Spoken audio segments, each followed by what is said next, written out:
I've heard you talk a lot about bombing people and places, and when you give these orders to carry out this extreme level of violence, what's going through your mind and your body? Do you have like an adrenaline rush?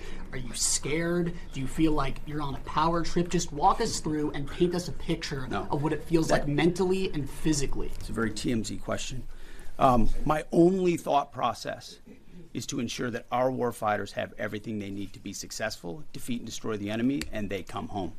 I want them to feel empowered, to have every authority they need within our rules and within our law to bring maximum violence to the enemy. Because war is violent, war requires doing difficult things, but I want our people to feel empowered, so it's our guys that come home and their guys that do not. And sure, I'll give you one chance. Charlie Cotton from Team ZDC. You changed the Department of Defense to the Department of War.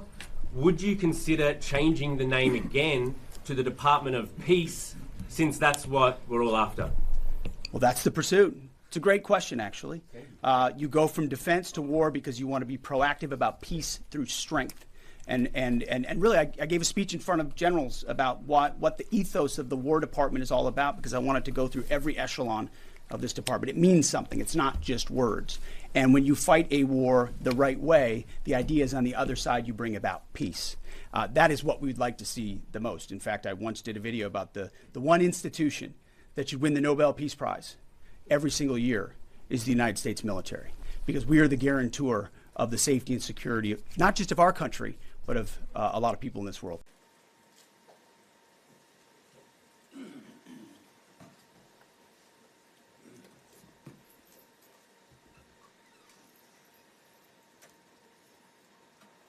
Well, good morning.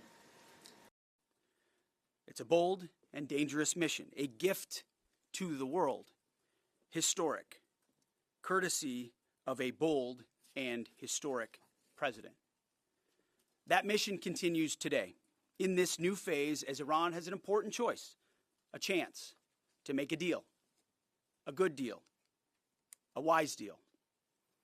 As part of that effort, the United States has imposed an ironclad blockade that grows more powerful by the day. From the Gulf of Oman to the open oceans, our Navy is enforcing this blockade without hesitation or apology. Now, as usual, there's a lot of false information out there. I'll say this, every ship that the U.S. believes meets our criteria, either Iranian ships or to and from Iranian ports, has been turned around. As of this morning, 34 total. Non-Iranian vessels are allowed to transit, and many have, including overnight. Not only is the blockade growing, in fact, a second aircraft carrier will join the blockade in just a few days, but this growing blockade is also gone global. Just this week, we seized 2 Iranian dark fleet ships in the Indo-Pacific region that had left Iranian ports before the blockade went into effect. They thought they'd made it out just in time. They did not. President Trump said it again yesterday. We have all the time in the world, and we're not anxious for a deal. And I hear him say it every day in private as well. Iran knows that they still have an open window to choose wisely. As we said previously, choose wisely at the negotiating table. All they have to do is abandon a nuclear weapon in meaningful and verifiable ways, or instead they can watch their regime's fragile economic state collapse under the unrelenting pressure of American power. A blockade as long as it takes, whatever President Trump decides. Because the bottom line remains the bottom line. Iran will never get a nuclear bomb. The choice is theirs, but with this blockade, the clock is not on their side. Moreover, President Trump has authorized the United States Navy to destroy any Iranian fast boats that attempt to put mines in the water or disrupt passage through the Strait of Hormuz, to shoot and kill.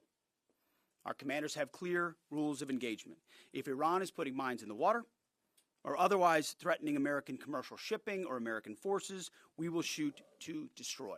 No hesitation, just like the drug boats in the Caribbean.